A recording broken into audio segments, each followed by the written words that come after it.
கட்டுவன சம்பவத்துடன் தொடர்புடைய சந்தேக நபரை 29ஆம் தேதி அன்று அடையாள அணிவகுப்பிற்கு உட்படுத்துவதற்காக வலஸ்முல்ல நீதவான் நீதிமன்றத்தில் ஆஜர்படுத்துமாறு இதன்போது நீதிபதி சந்திரசேன ராஜபக்ச உத்தரவிட்டுள்ளார். அண்மையில் கட்டுவனவில் இடம்பெற்ற இரட்டை கொலை தொடர்பில் இந்த அடையாள அணிவகுப்பு நடைபெறவுள்ளது.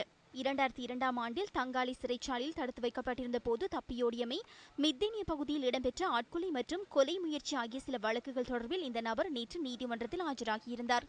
இந்த குற்றச்சாட்டுகள் தொடர்பில் சந்தேக நபரை அடுத்த மாதம் 11ஆம் தேதி வரை விளக்கமறியலில் வைக்குமாறு உத்தரவிடப்பட்டுள்ளதாக போலீஸ் ஊடக பேச்சாளர் தெரிவித்தார்.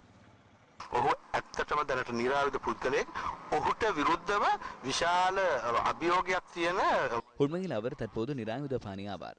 அவருக்கு எதிராக பாரிய சவால்கள் இருப்பதோடு ஆயுதம் ஏந்திய குழுவினர் அவரை கொலை செய்வதற்கு முயற்சிக்கின்றமை தொடர்பில் அவர் கேள்வியுற்றமையினால் வழக்குகளில் இருந்து விலக அவருக்கு நேரிட்டது. அரசியல் கட்சியொன்றின் பிடிக்குள் அவரை சிக்க வைக்க முயல்வதன் காரணமாக அவர் மிகவும் அப்பாவியாக இருப்பதை தெளிவாக கூறியுள்ளார். இன்னுமொரு அரசியல் கட்சியோ அரசியல் தலைவரோ அவருக்கு எவ்வித உதவியும் செய்யவில்லை.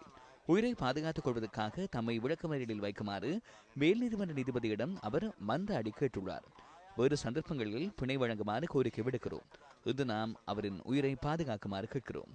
அவரை சிறந்த பிரஜையாக வாழுமாறு மேல் நீதிமன்ற நீதிபதியினால் கடும் எச்சரிக்கை விடுக்கப்பட்டுள்ளது.